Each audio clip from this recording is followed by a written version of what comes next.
Good evening, everyone. Welcome back to my channel. Happy Sunday. And also, happy Father's Day to all the fathers out there. Here's your fourth stimulus check update and daily news report. In this evening's video, I will be sharing the latest stimulus news and information, including how lawmakers can pass a $300 Social Security boost soon, and how families will receive extra stimulus money next month. The winners of this week's $75 Amazon gift card giveaway are Letitia Brown and Estelle Moses. Congratulations to both of you. Remember, everyone, to enter my $75 Amazon gift card giveaway, all you need to do is subscribe to my channel, share and like this video, and please remember to leave a comment below. Thank you so much, everyone. For Americans collecting Social Security who struggle to make ends meet, changes to increase the minimum benefit and get rid of rules that reduce monthly checks for those who will have also pension income needs to happen very soon. According to CBS News, most government officials, including teachers, take less money than they could otherwise earn working in other industries. Now, they face reduced retirement income. But CBS News says that there are two separate bills sponsored by Representatives Richard Neal and Kevin Brady that could help change that, which is wonderful news for millions of you. A separate proposal, the Social Security Fairness Act, also has a broad support.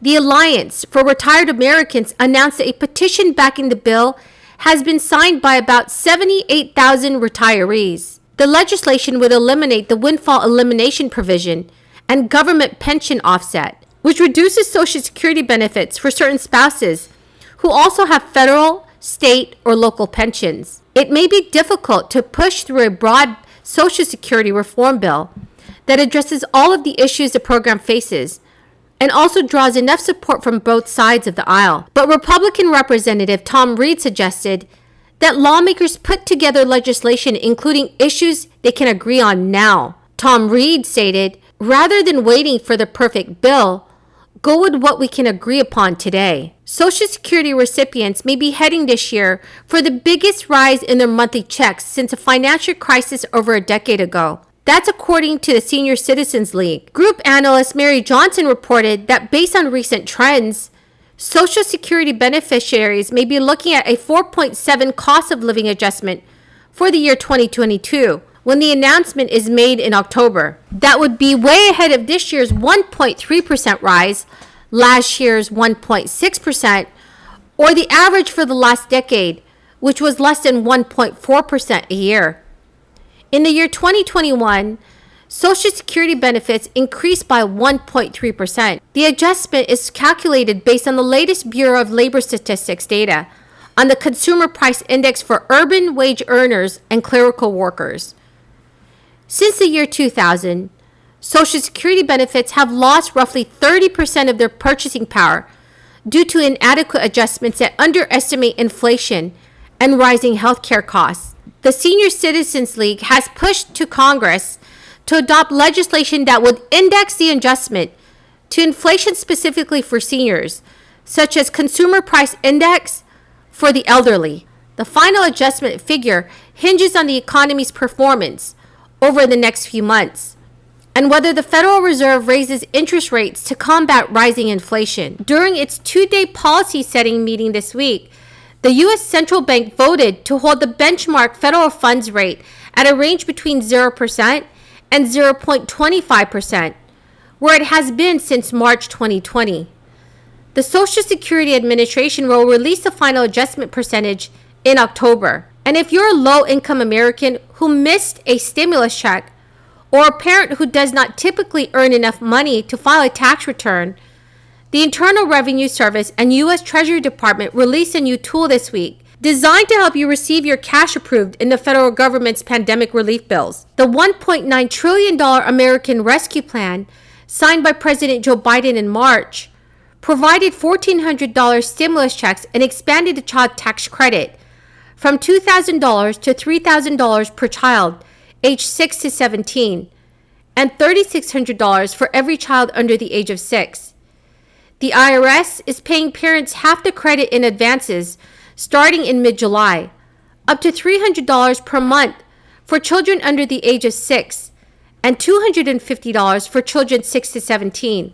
And parents can claim the remainder on their 2021 tax returns. Lawmakers say the tax credit can help lift millions of children out of poverty. A new non-filer sign-up tool from the Internal Revenue Service lets low-income Americans and families who do not normally file tax returns register online to ensure they receive the tax credit, as well as any stimulus money they may have not received in the first 3 rounds of direct payments since March of 2020. The IRS says the free tool provides an easy way to plug in basic information the agency needs, such as your name, address, qualifying children information, direct deposit information, and social security numbers, before issuing the child tax credit payments or previous stimulus checks that may have gotten lost in the shuffle among millions of payments and tax refunds or lost due to address or banking changes.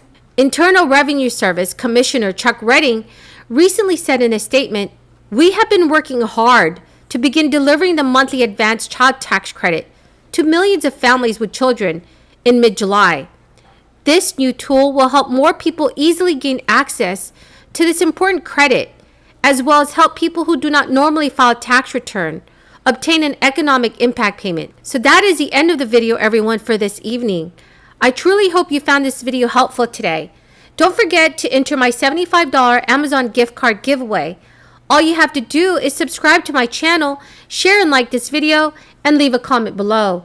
Thank you so much, everyone, and have a very blessed Sunday, and happy Father's Day to all the fathers out there. Thank you and good night. Hi, it's Jen Psaki, the White House Press Secretary. I'm on board Air Force One here. So the President kicked off his trip in Cornwall in the United Kingdom at the G7 summit. And the big question going into this meeting was, can these countries come together and work together to address the challenges we're facing around the world? I'm so proud to be here with all of you to kick off my first overseas trip as president. How are you? Tell me how to go. I haven't been able to do a role play in so long I didn't want to leave.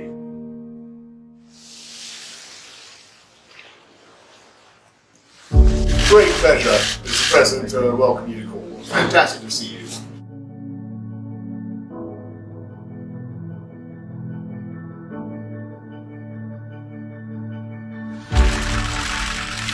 These meetings always have an unpredictable component. They're really constructive because it's in-person diplomacy. There's really nothing that can replace that in-person diplomacy. What you demonstrate is that leadership is partnership. Good to see you.